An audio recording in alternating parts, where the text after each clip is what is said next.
इसी खबर पर हमारे साथ जुड़े हुए हैं, सीधे उन्हीं से बात करते हैं। विनोद, ये खबर वाकई में हैरान करती है, लेकिन ये पहली घटना नहीं है। ऐसी घटनाएं पहले भी हम देख चुके हैं कि सामने आती हैं। लोग इलाज के नाम पर दाग देते हैं, छोटे छोटे बच्चों तक को बख्शा नहीं जाता। यहाँ पर बुजुर्ग के साथ ऐसा हुआ और यही वजह रही जिसकी वजह से उसकी जान चली गई। लेकिन लोग इस बात को समझ क्यों नहीं पाते हैं?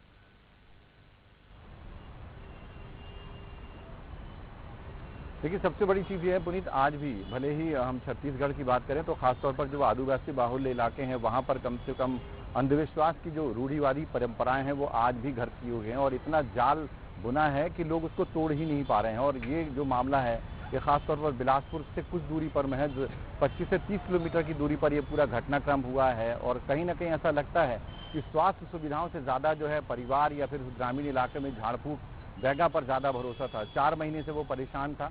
जाहिर सी बात है इलाज में कोई राहत नहीं मिली और यही वजह कि उसने झाड़ फूक का घर जो है वो झांकना शुरू किया और उसकी परिणति हुई कि उसकी मौत से जो है गले लगा लिया।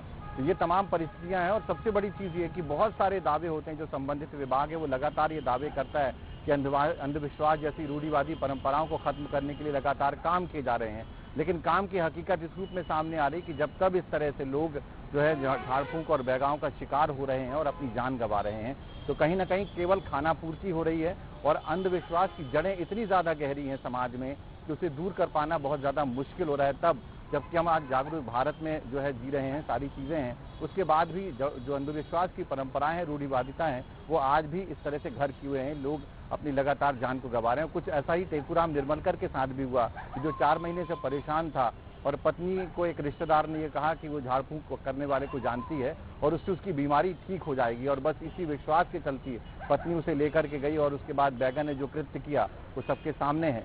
निश्चित ही अफसोसजनक है और सबसे बड़ी चीज़ ये कि जिम्मेदार अब इस पूरे मामले पर पर्दा डालते नजर आ रहे हैं। कोई सामना नहीं करना चाहता। ये जरूर कर रहे हैं कि पुलिस तक ये मामला पहुंचा और पुलिस अब इसमें कार्रवाई की बात कह रही है। लेकिन सवाल ये उठता है कि क्या इस तरह के मामले अब खत्म हो जाएंगे? क्या इस तरह के अंधविश्वास की जो परंपराएं हैं वो खत्म हो जाएंगी? सबसे ज्यादा जरूरी होगा कि इस पर कठोर कार्रवाई करने और ताकि लोगों में दहशत हो, लोग इस तरह से लोगों को जो इनकी जान से खिलवाड़ न करें, इस पर कोई कदम उठाने की अब ज्यादा जरूरत है। सुनिए विनोद, दो बातें हैं। एक तो ये थोड़ा हैरान भी करता है कि दागने की घटना, दाग कर इलाज करने की घटना ये नई नहीं है। ये इलाज करने का दावा बहुत पहले से और हम खबरें भी दिखाते हैं। लेकिन आखिरकार लोग अपनों को ही अपनी ही आंखों के सामने दागने की मंजूरी कैसे दे देते हैं, वो भी इतनी तकलीफ है। ये इस मामले में भी देखा जाए तो ये व्यक्ति बहुत ज्यादा पीड़ा में था और उसको दागा जा रहा था। ये बहुत हैरान करता। दूसरी बात ये कि जब कोई डॉक्टर से ऑपरेशन गलती से या जानबूझकर, तमाम तरीके की खबरें ऐसी आती हैं तो परिजन डॉक्टर्स पर तक आरोप लगा देते हैं और कार्रवाई की मांग और आपराधिक मामला चले इस बात की मांग भी करते हैं कि हत्या जैसा ये संगीन मामला है। तो क्या इस ऐसे मामलों में कुछ नहीं होता क्या?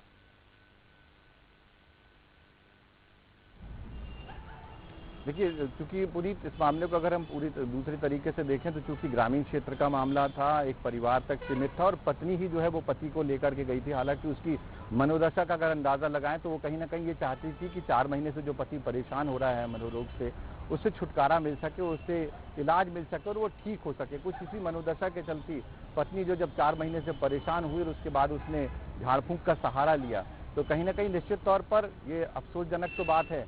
लेकिन अगर यही बात शहर में होती तो जरूर इस पर हंगामा होता कि कोई डॉक्टर अगर गलत इजाद कर देता तो उस पर हंगामा खड़ा कर दिया जाता, या फिर झाड़ फूक या बैगा की कोई बात सामने आती तो लोग हंगामा कर देते।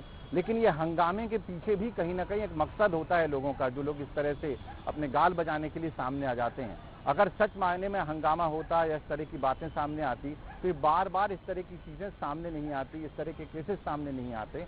तो कहीं ना कहीं हंगामा करने वालों के पीछे भी एक मकसद छिपा होता है।